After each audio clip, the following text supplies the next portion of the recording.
ఉన్న బంగారాన్ని విడిపించి ఆ రోజు ఆన్లైన్ రేటుకే మేము కొంటాం. Sharma gold company. విశ్వేశం మాధవం డుంఢిం దండపాణిం చ భైరవం వందే కాశీం గుహాం గంగాం భవానీ మణికర్ణికా. उत्तिष्ठ काशी भगवान् प्रभु विश्वनाथो गंगोर्मि संगति शुभैः परिभूषितोऽब्जैः श्रीडुण्डि भैरवमुखैः सहितान्नपूर्णा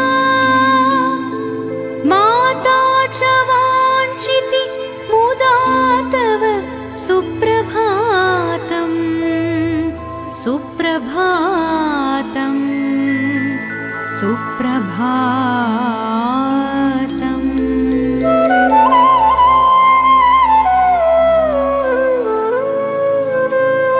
ब्रह्मा मुरारिस्त्रिपुरान्तकारिः भानुशशी भूमिसुतो बुधश्च गुरुश्च शुक्रः शनिराशुकेतवः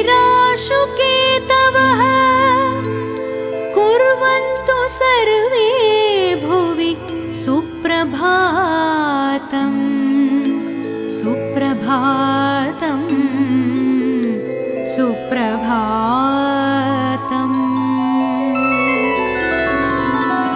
वाराणसी स्थित गजानन ढुण्डिराज तापत्रयापहरणे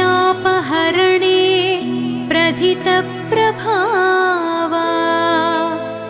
आनन्दकन्दलकुल प्रसवैकभूमे नित्यं समस्तजगतः कुरु सुप्रभातं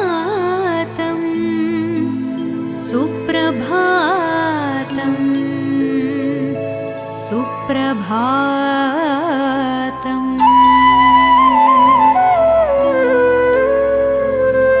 ब्रह्मद्रवोपमित गाङ्गपयः प्रवाहैः पुण्यैः सदैव परिचुम्बित पादपद्मे मध्येऽखिलामरगणैः परिसेव्यमाने श्रीकाशिके कुरु सदा भुवि सुप्रभातं सुप्रभातं सुप्रभातम्.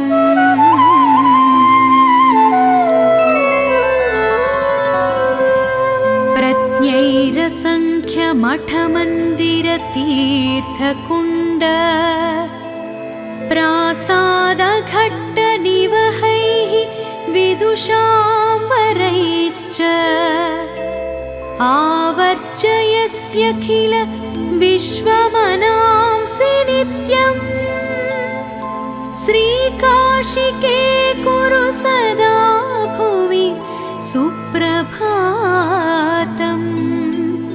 सुप्रभातं सुप्रभातम्.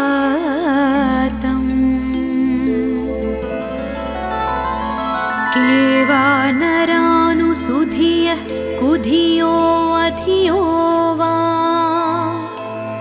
वाञ्छिन्तिनान्तसमये शरणं भवत्याः. हे कोटि कोटि जनमुक्तिविधानदक्षे श्रीकाशिके कुरु सदा भुवि सुप्रभातं सुप्रभातं सुप्रभातम्. या देवैरसुरैर्मुनीन्द्रतनयैर्गन्धर्वयक्षोरगैः नागैर्भूतलवासिभिर्विद्विजवरैः संसेव्यमाने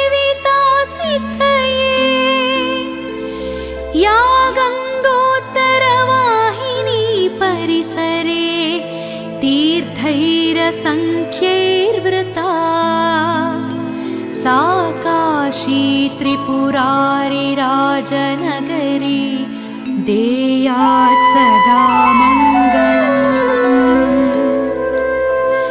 तीर्थानां प्रवरा मनोरथकरी संसार पारापरा नन्दानन्दिगणेश्वरैरुपहिता देवैरशेषैस्तुता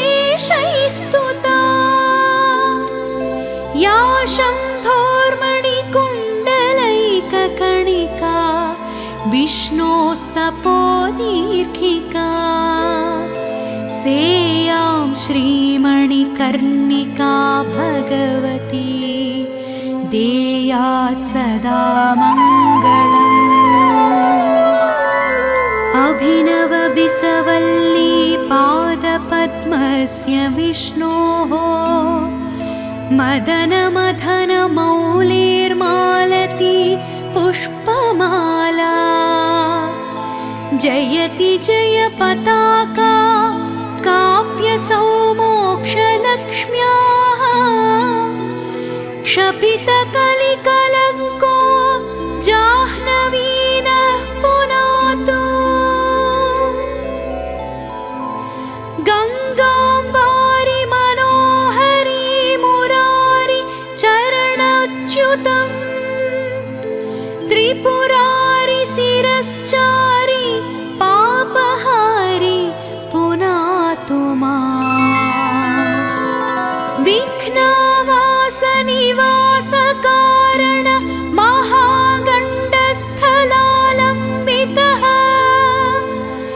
सिन्धूरारुणपुञ्जचन्द्रकिरण प्रच्छादिना गच्छविः श्रीविघ्नेश्वर वल्लभो गिरिजय सानन्दमानन्दितः स्मेरास्यस्तव डुण्ढिराजमुदितो देयात् सदा मङ्गलम्। कण्ठे यस्य लसत्करालगरणं गङ्गाजलं मस्तके वामाङ्गे गिरिराजराजतनया जाया भवानी सती नन्दिस्कन्दगणाधिराजसहितः श्रीविश्वनाथः प्रभुः काशीमन्दिरसंस्थितोऽखिलगुरुः देयात् सदा मङ्गलम्। श्रीविश्वनाथ करुणामृतपूर्णसिन्धो सीतांशुखण्डसमलङ्कृतभव्यचूड उत्तिष्ठ विश्वजनमङ्गल साधनाय नित्यं सर्वजगतः कुरु सुप्रभातम्। श्रीविश्वनाथ वृषभध्वज विश्ववन्द्य सृष्टिस्थितिप्रलयकारक देवदेव वाचामगोचर महर्षिनुताङ्घ्रिपद्म वाराणसीपुरपते कुरु सुप्रभातम्। श्रीविश्वनाथ भवभञ्जन दिव्यभाव गङ्गाधर प्रथमवन्दित सुन्दराङ्ग नागेन्द्रहार नतभक्त भयापहार वाराणसीपुरपते कुरु सुप्रभातम्। श्रीविश्वनाथ तव पादयुगं नमामि नित्यं तवैव शिवनाम वदामि वाचां तवैव यशसा नगभूषयामि वाराणसीपुरपते कुरु सुप्रभातम् काशीनिवास मुनिसेवितपादपद्मा गङ्गाजलौघपरिषिक्तजटाकलाप अस्याखिलस्य जगतः सचराचरस्य वाराणसीपुरपते कुरु सुप्रभातम् गङ्गाधराद्रितनया प्रियशान्तमूर्ते वेदान्तवेद्य सकलेश्वर विश्वमूर्ते कूटस्थ नित्य निखिलागम गीतकीर्ते वाराणसीपुरपते कुरु सुप्रभातम्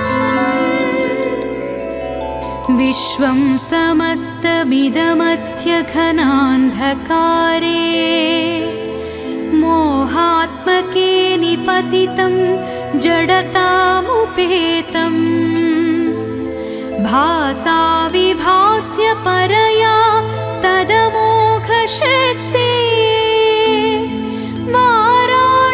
वाराणसीपुरपते कुरु सुप्रभातम् सूनुः समस्तजनविघ्नविनाशदक्षो भार्यान्नदाननिरता विरतं जनेभ्यः ख्यातः स्वयं च शिवकृत् सकलार्थिभाजा वाराणसीपुरपते कुरु सुप्रभातम् येनो नमन्ति न जपन्ति न चामनन्ति नो वालपन्ति विलपन्ति निवेदयन्ति तेषामबोधशिशुतुल्यधियां नराणां वाराणसीपुरपते कुरु सुप्रभातम्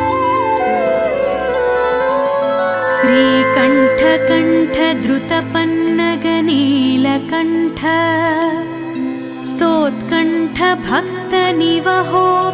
स्तोत्कण्ठभक्तनिवहोपहितोपकण्ठ भस्माङ्गरागपरिशोभित सर्वदेह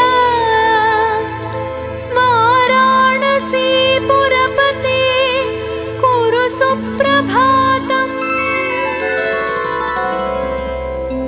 श्रीपार्वती हृदयवल्लभ पञ्चवक्त्र श्रीनीलकण्ठ नृकपाल कपालमाला श्रीविश्वनाथ मृदुपङ्कज मञ्जुपाद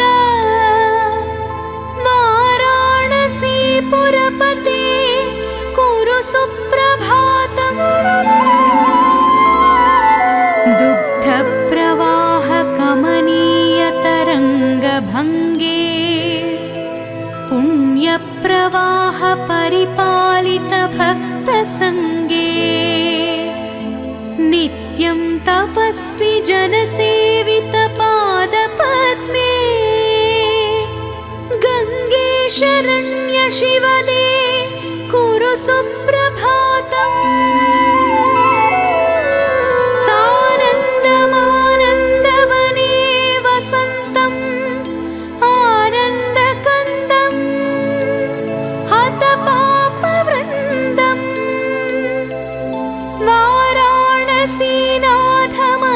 वाराणसीनाथमनाथनाथम् श्रीविश्वनाथम् शरणं प्रपद्ये शरणं प्रपद्ये शरणं प्रपद्ये इति श्रीकाशी विश्वनाथ सुप्रभातं सम्पूर्णम्।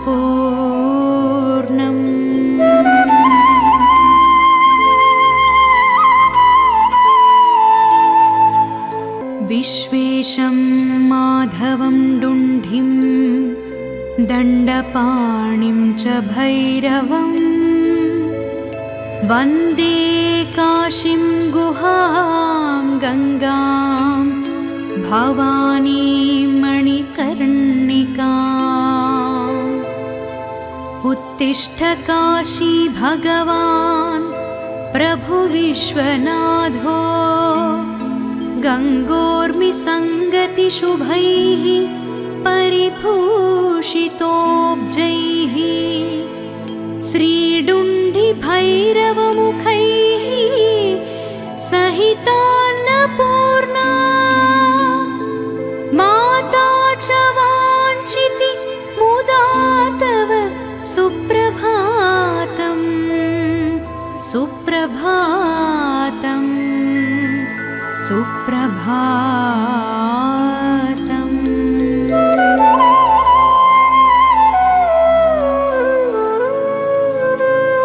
ब्रह्मा मुरारिस्त्रिपुरान्तकारिः भानुशशी भूमिसुतो बुधश्च गुरुश्च शुक्रः शनिराशुकेतवः कुर्वन्तु सर्वे भुवि सुप्रभातं सुप्रभातं सुप्रभातम्।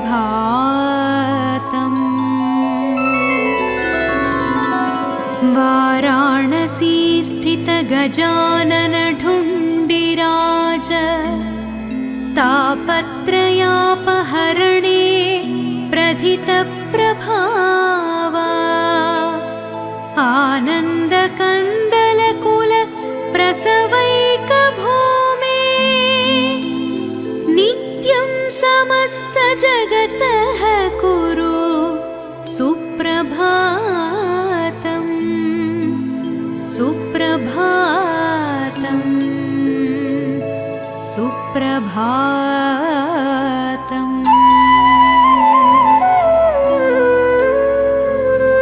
ब्रह्मद्रवोपमित गाङ्गपयः प्रवाहैः पुण्यैः सदैव परिचुम्बितपादपद्मे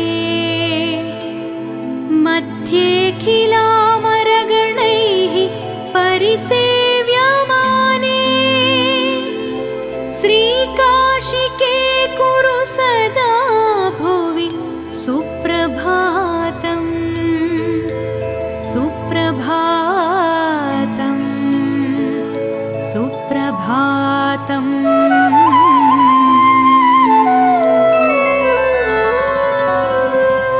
प्रज्ञैरसङ्ख्यमठमन्दिरतीर्थकुण्ड प्रासादघट्टनिवहैः विदुषाम्बरैश्च आवर्जयस्यखिल विश्वमनांसि नित्यम् श्रीकाशिके कुरु सदा भुवि सुप्रभातं सुप्रभातं सुप्रभातम्।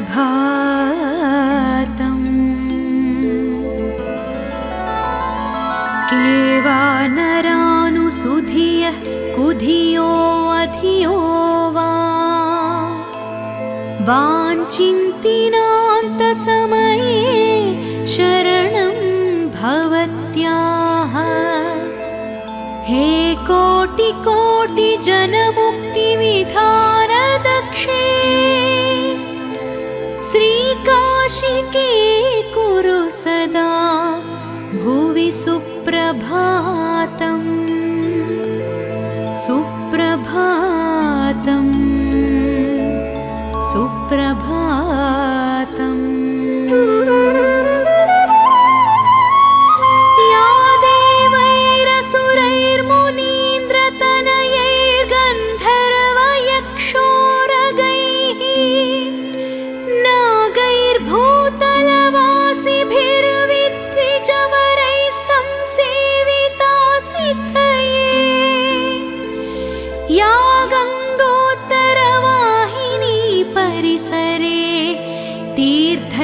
वेदसङ्ख्यैर्वृता सा काशी त्रिपुरारिराजनगरी देयात् सदा मङ्गलम्।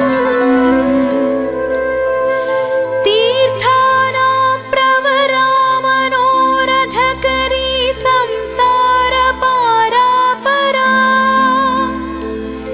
नन्दानन्दिगणेश्वरैरुपहिता देवैरशेषैस्तुता या शम्भोर्मणिकुण्डलैककणिका विष्णोस्तपोदीर्घिका सेयां श्रीमणिकर्णिका भगवती देयात् सदा मङ्गलम्। अभिनवबिसवल्ली पादपद्मस्य विष्णोः मदनमथनमौलिर्मालती पुष्पमाला जयति जय पताका काप्यसौमोक्षलक्ष्म्याः क्षपितकलिकलङ्को जाह्नवीनः पुनातु गङ्गां वारि मनोहरी मुरारि चरणच्युतम् त्रिपुरारि शिरश्चारि पापहारि पुनातु माम्। विघ्नवासनिवासकारण महागण्डस्थलालम्बितः सिन्धूरारुणपुञ्जचन्द्रकिरण प्रच्छादिना गच्छविः श्रीविघ्नेश्वर वल्लभो गिरिजय सानन्दमानन्दितः स्मेरास्यस्तव डुण्ढिराजमुदितो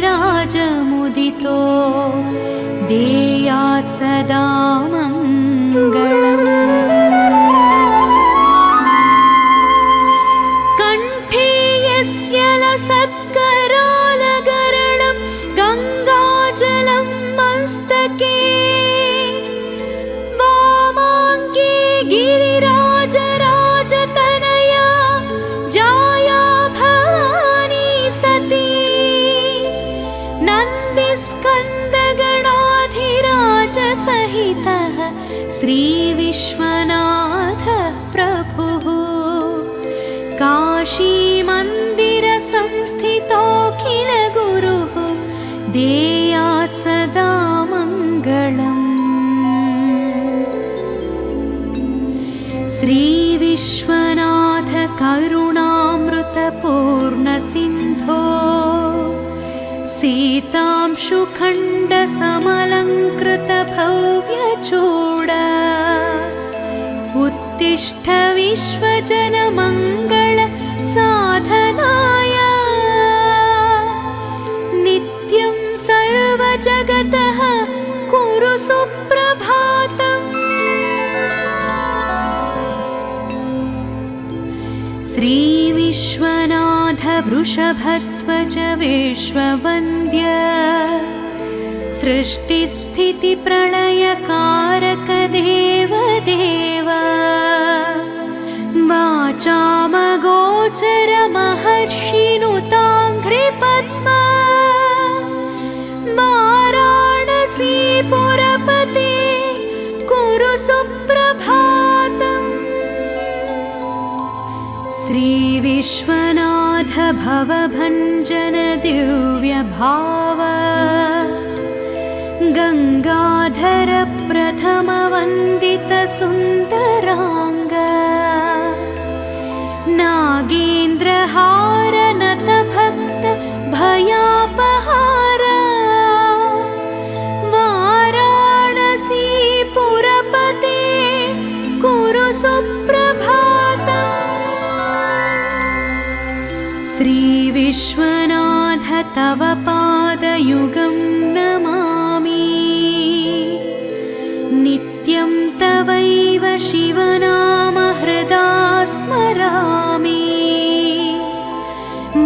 वाचां तवैव यशसा नगभूषयामि।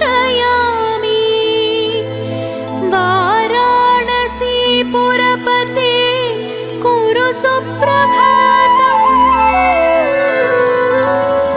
काशीनिवास मुनिसेवितपादपद्मा गङ्गाजलौघ परिषिक्त जटाकलाप।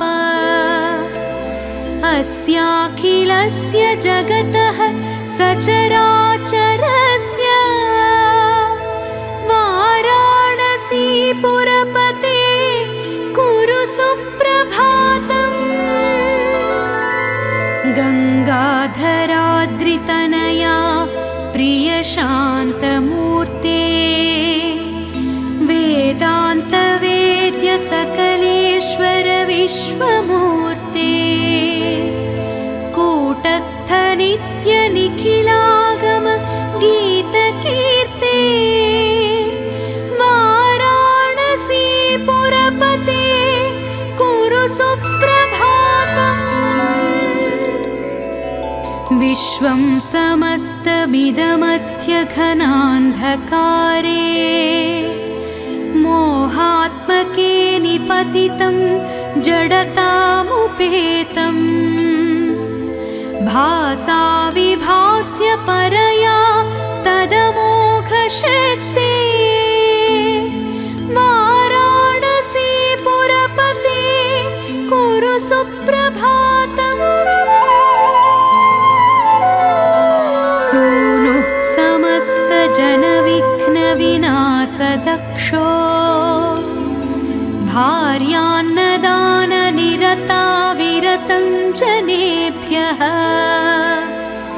ख्यातः स्वयं च शिवकृत् सकलार्थिभाजा वाराणसी पुरपते कुरु सुप्रभातम्। येनो नमन्ति न जपन्ति न चामनन्ति नो वालपन्ति विलपन्ति निवेदयन्ति तेषामबोध शिशुतुल्यधियां नराणां वाराणसी पुरपते कुरु सुप्रभातम्। श्रीकण्ठकण्ठ द्रुतपन्नगनीलकण्ठ स्तोत्कण्ठ भक्तनिवहोपहितोपकण्ठ भस्माङ्गराग परिशोभित सर्वदेह वाराणसी पुरपते कुरु सुप्रभातम्। श्रीपार्वती हृदयवल्लभ पञ्चवक्त्र श्रीनीलकण्ठ नृकपाल कपालमाला श्रीविश्वनाथ मृदुपङ्कज मञ्जुपाद वाराणसी पुरपते कुरु सुप्रभातम्। दुग्धप्रवाह कमनीयतरङ्गभङ्गे पुण्यप्रवाह परिपालित भक्तसङ्गे नित्यं तपस्वी जनसेवित पादपद्मे गङ्गे शरण्य शिवदे कुरु सुप्रभातम्। सानन्दमानन्दवने वसन्तम् आनन्दकन्दम् हतपापवृन्दम् वाराणसीनाथमनाथनाथम् श्रीविश्वनाथम् शरणं प्रपद्ये शरणं प्रपद्ये शरणं प्रपद्ये। इति श्री काशी विश्वनाथ सुप्रभातं सम्पूर्णम्।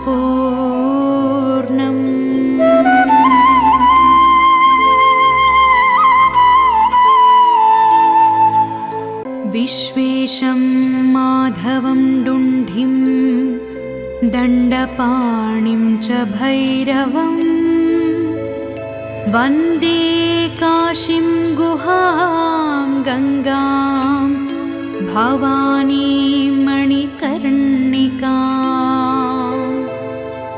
उत्तिष्ठ काशी भगवान् प्रभु विश्वनाथो गङ्गोर्मिसङ्गतिशुभैः परिभूषितोऽब्जैः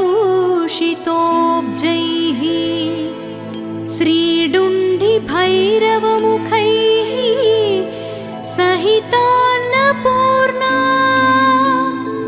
माता च वाञ्छिति मुदा तव सुप्रभातम् सुप्रभातम् सुप्रभातम्।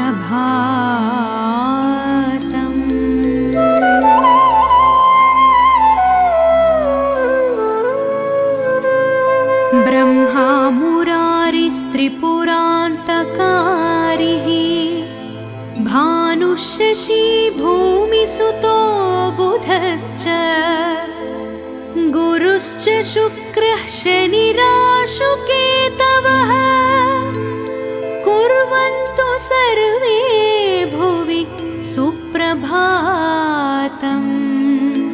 सुप्रभातम् सुप्रभातम्।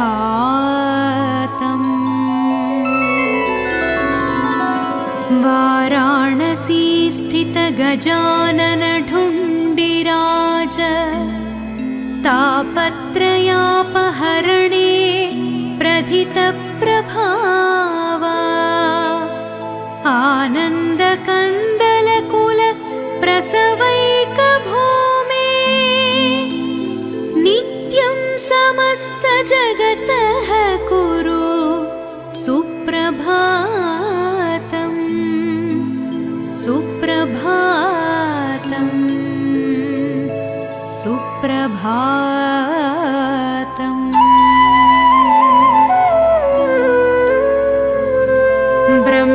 ब्रह्मद्रवोपमित गाङ्गपयः प्रवाहैः पुण्यैः सदैव परिचुम्बित पादपद्मे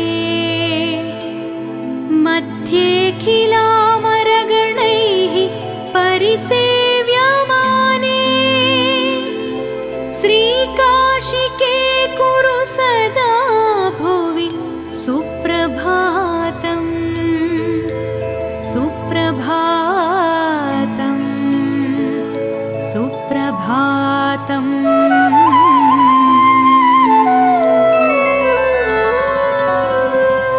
प्रज्ञैरसङ्ख्यमठमन्दिरतीर्थकुण्ड प्रासादघट्टनिवहैः विदुषाम्बरैश्च आवर्जयस्यखिल विश्वमनांसि नित्यम् श्रीकाशिके कुरु सदा भुवि सुप्रभातम् सुप्रभातम् सुप्रभातम्।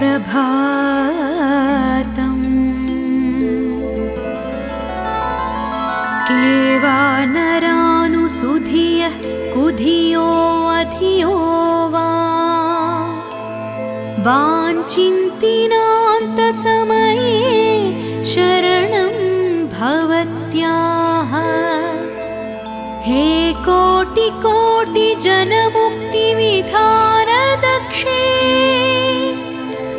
श्रीकाशिके कुरु सदा भुवि सुप्रभातम् सुप्रभातम् सुप्रभातम्।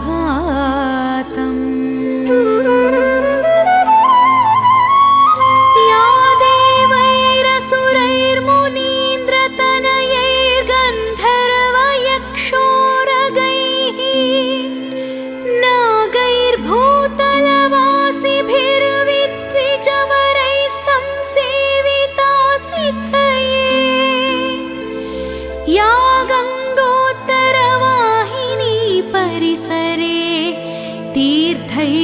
सङ्ख्यैर्वृता सा काशी त्रिपुरारि राजनगरी देयात् सदा मङ्गलम्।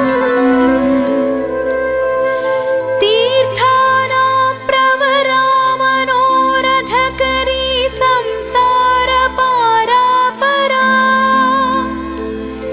नन्दानन्दिगणेश्वरैरुपहिता देवैरशेषैस्तुता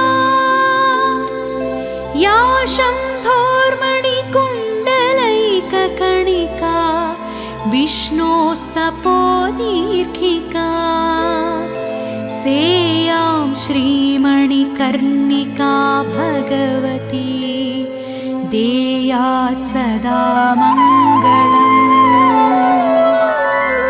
अभिनवबिसवल्ली पादपद्मस्य विष्णोः मदनमथनमौलिर्मालती पुष्पमाला जयति जय पताका काव्यसौमोक्षलक्ष्म्याः क्षपितकलिकलङ्को जाह्नवीनः पुनातु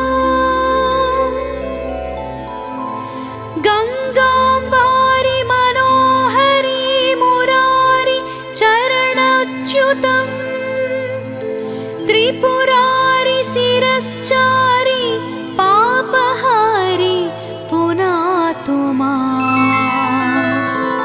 विघ्नवासनिवासकारण महागण्डस्थलालम्बितः सिन्धूरारुणपुञ्जचन्द्रकिरण प्रच्छादिनागच्छविः श्रीविघ्नेश्वर वल्लभो गिरिजय सानन्दमानन्दितः स्मेरास्यस्तव डुण्ढिराजमुदितो देयात् सदा मङ्गलम्। कण्ठे यस्य लसत्करालगरलं गङ्गाजलं मस्तके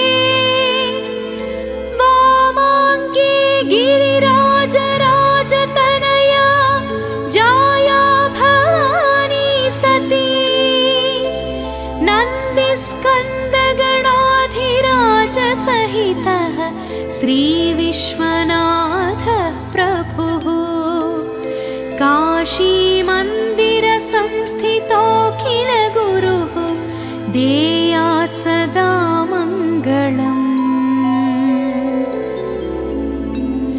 श्रीविश्वनाथ करुणामृतपूर्णसिन्धो सीतांशुखण्डसमलङ्कृतभव्यचूड उत्तिष्ठ विश्वजनमङ्गल साधनाय नित्यं सर्वजगतः कुरु सुप्रभातम्। श्रीविश्वनाथ वृषभध्वज विश्ववन्द्य सृष्टिस्थितिप्रलयकारक देवदेव वाचामगोचर महर्षिनुताङ्घ्रिपद्म वाराणसीपुरपते कुरु सुप्रभातम्। श्रीविश्वनाथ भवभञ्जन दिव्यभाव गङ्गाधर प्रथमवन्दित सुन्दराङ्ग नागेन्द्रहार नत भक्त भयापहार वाराणसीपुरपते कुरु सुप्रभातम्। श्रीविश्वनाथ तव पादयुगं नमामि नित्यं तवैव शिवनाम वाचां तवैव यशसा नगभूषयामि वाराणसीपुरपते कुरु सुप्रभातम् काशीनिवास मुनिसेवितपादपद्मा गङ्गाजलौघपरिषिक्तजटाकलाप अस्याखिलस्य जगतः सचराचरस्य वाराणसीपुरपते कुरु सुप्रभातम् गङ्गाधराद्रितनया प्रियशान्तमूर्ते वेदान्तवेद्य सकलेश्वर विश्वमूर्ते कूटस्थ नित्य निखिलागम गीतकीर्ते वाराणसीपुरपते कुरु सुप्रभातम् विश्वं समस्तमिदमध्यघनान्धकारे मोहात्मके निपतितं जडतामुपेतं भासा विभास्य परया तदमोघशक्ते वाराणसीपुरपते कुरु सुप्रभातम् सूनुः समस्तजनविघ्नविनाशदक्षो भार्यान्नदाननिरता विरतं जनेभ्यः ख्यातः स्वयं च शिवकृत् सकलार्थिभाजा वाराणसीपुरपते कुरु सुप्रभातम् येनो नमन्ति न जपन्ति न चामनन्ति नो वालपन्ति विलपन्ति निवेदयन्ति तेषामबोधशिशुतुल्यधियां नराणां वाराणसीपुरपते कुरु सुप्रभातम् श्रीकण्ठकण्ठ द्रुतपन्नगनीलकण्ठ स्तोत्कण्ठ भक्तनिवहोपहितोपकण्ठ भस्माङ्गरागपरिशोभित सर्वदेह वाराणसीपुरपते कुरु सुप्रभातम् श्रीपार्वती हृदयवल्लभ पञ्चवक्त्र श्रीनीलकण्ठ नृकपालकपालमाला श्रीविश्वनाथ मृदुपङ्कज मञ्जुपाद वाराणसीपुरपते कुरु सुप्रभातम्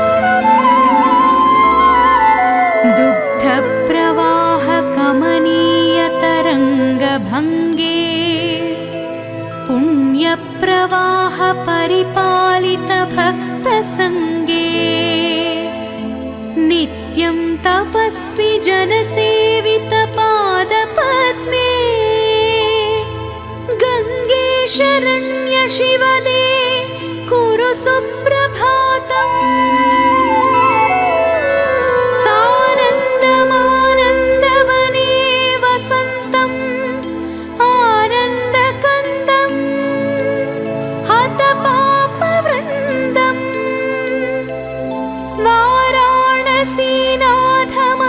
वाराणसीनाथमनाथनाथम्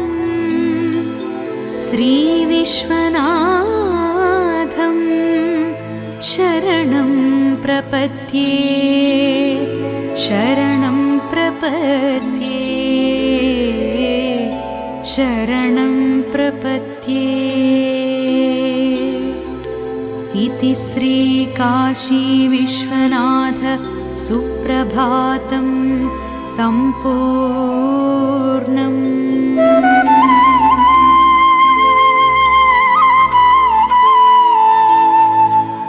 विश्वेशं माधवं डुण्ढिं दण्डपाणिं च भैरवम् वन्दे काशीं गुहां गङ्गां भवानीं मणिकर्णिकाम्। उत्तिष्ठ काशी भगवान् प्रभु विश्वनाथो गङ्गोर्मिसङ्गतिशुभैः परिभूषितोऽब्जैः श्रीडुण्डिभैरवमुखैः सहितान्नपूर्णा माता च वाञ्छिति मुदा तव सुप्रभातम् सुप्रभातम् सुप्रभातम्।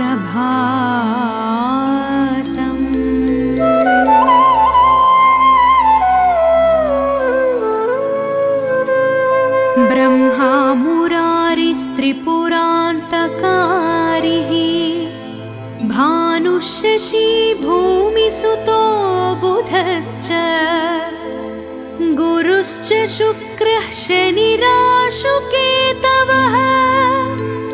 कुर्वन्तु सर्वे भुवि सुप्रभातम् सुप्रभातम् सुप्रभातम्।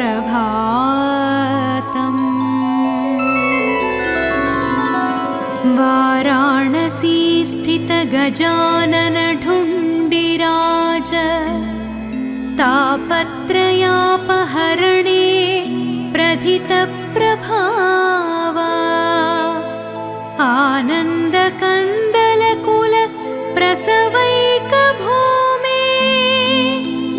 नित्यं समस्तजगतः कुरु सुप्रभातम् सुप्रभातम् सुप्रभातम्।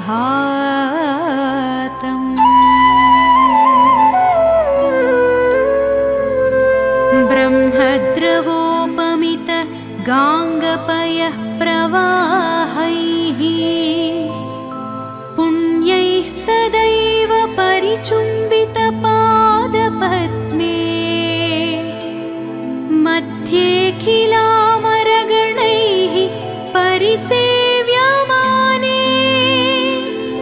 श्रीकाशिके कुरु सदा भुवि सुप्रभातम् सुप्रभातम् सुप्रभातम्।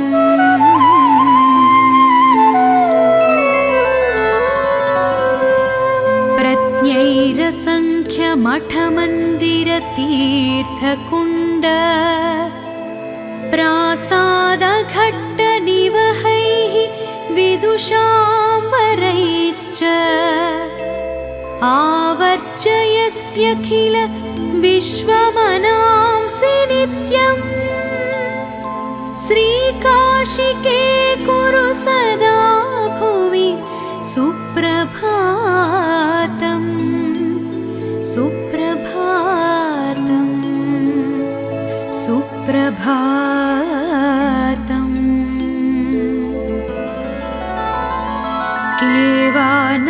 केवानरानुसुधियः कुधियो अधियो वा वाञ्छिन्तिनान्तसमये शरणं भवत्याः हे कोटिकोटिजनमुक्तिविधानदक्षे श्रीकाशिके कुरु सदा भुवि सुप्रभातम् सुप्रभातम् सुप्रभातम्।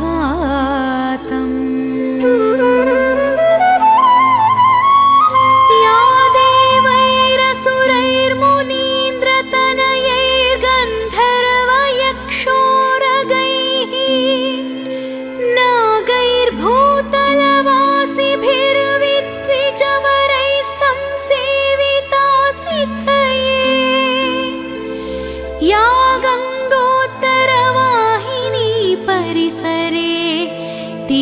तीर्थैरसङ्ख्यैर्वृता सा काशी त्रिपुरारिराजनगरी देयात् सदा मङ्गलम्। तीर्थानां प्रवरा मनोरथकरी संसारपारापरा नन्दानन्दिगणेश्वरैरुपहिता देवैरशेषैस्तुता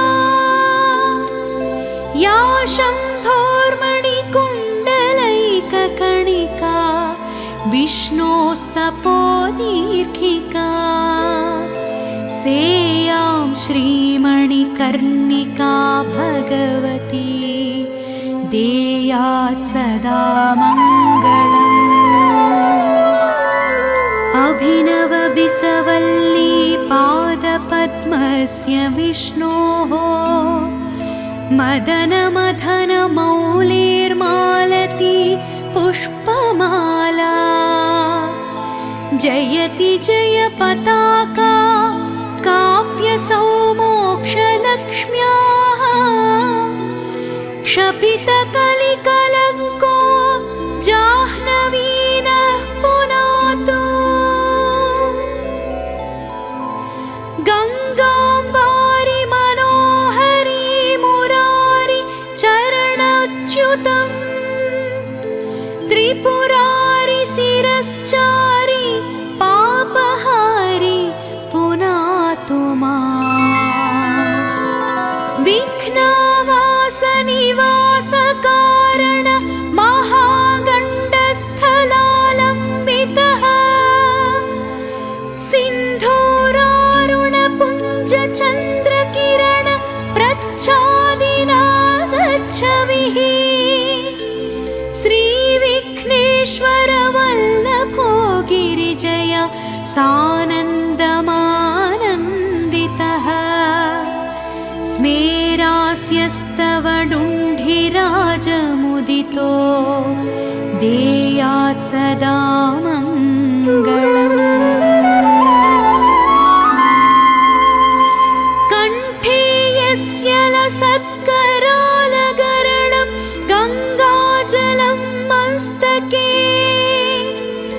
वामाङ्गे गिरिराजराजतनया जाया भवानी सती नन्दिस्कन्दगणाधिराजसहितः श्रीविश्वनाथः प्रभुः काशीमन्दिरसंस्थितोऽखिल गुरुः देयात् सदा मङ्गलम्। श्रीविश्वनाथ करुणामृतपूर्णसिन्धो सीतांशुखण्डसमलङ्कृतभव्यचूड उत्तिष्ठ विश्वजनमङ्गल साधनाय नित्यं सर्वजगतः कुरु सुप्रभातम्। श्रीविश्वनाथ वृषभध्वज विश्ववन्द्य सृष्टिस्थितिप्रलयकारक देवदेव वाचामगोचर महर्षिनुताङ्घ्रिपद्म वाराणसीपुरपते कुरु सुप्रभातम्। श्रीविश्वनाथ भवभञ्जन दिव्यभाव गङ्गाधर प्रथमवन्दित सुन्दराङ्ग नागेन्द्रहार नतभक्त भयापहार वाराणसीपुरपते कुरु सुप्रभातम्। श्रीविश्वनाथ तव पादयुगं नमामि नित्यं तवैव शिवना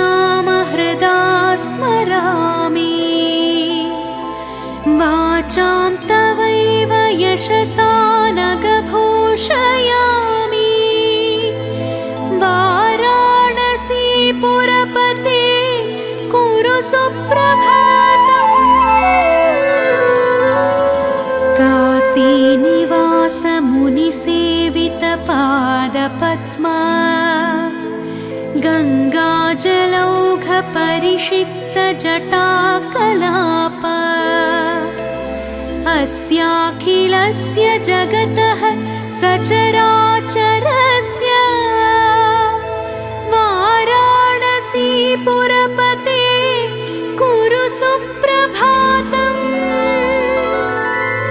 गङ्गाधराद्रितनया प्रियशान्तमूर्ते वेदान्तवेद्य सकलेश्वर विश्वमूर्ते कूटस्थ नित्य निखिलागम गीतकीर्ते वाराणसी पुरपते कुरु सुप्रभातम् विश्वं समस्तमिदमध्यघनान्धकारे मोहात्मके निपतितं जडतामुपेतम् भासा विभास्य परया तदमोघशक्ते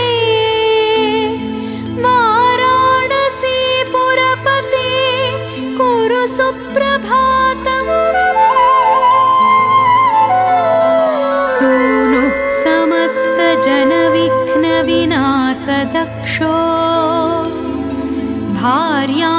भार्यान्नदाननिरता विरतं जनेभ्यः ख्यातः स्वयं च शिवकृत् सकलार्थिभाजा वाराणसी पुरपते कुरु सुप्रभातम् येनो नमन्ति न जपन्ति न चामनन्ति नो वालपन्ति विलपन्ति निवेदयन्ति तेषामबोध शिशुतुल्यधियां नराणां वाराणसी पुरपते कुरु सुप्रभातम् श्रीकण्ठकण्ठ द्रुतपन्नगनीलकण्ठ स्तोत्कण्ठ भक्तनिवहोपहितोपकण्ठ भस्माङ्गराग परिशोभित सर्वदेह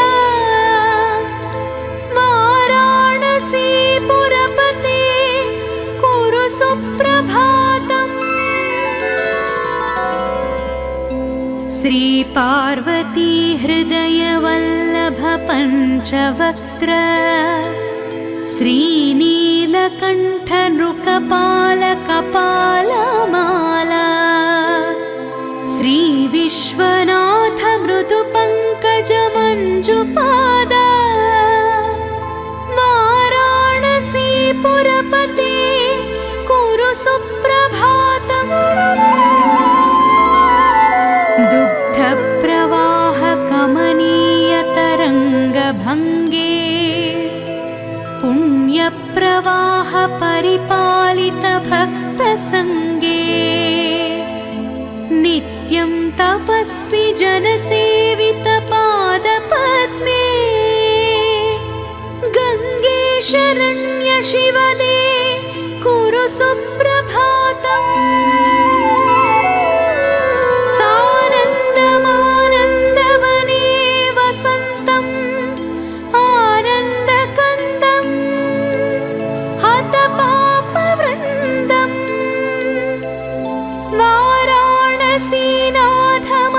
वाराणसीनाथमनाथनाथम्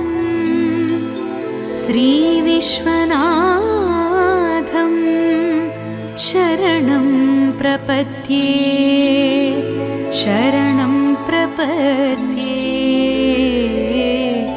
शरणं प्रपद्ये इति श्रीकाशी विश्वनाथ सुप्रभातं सम्पूर्णम्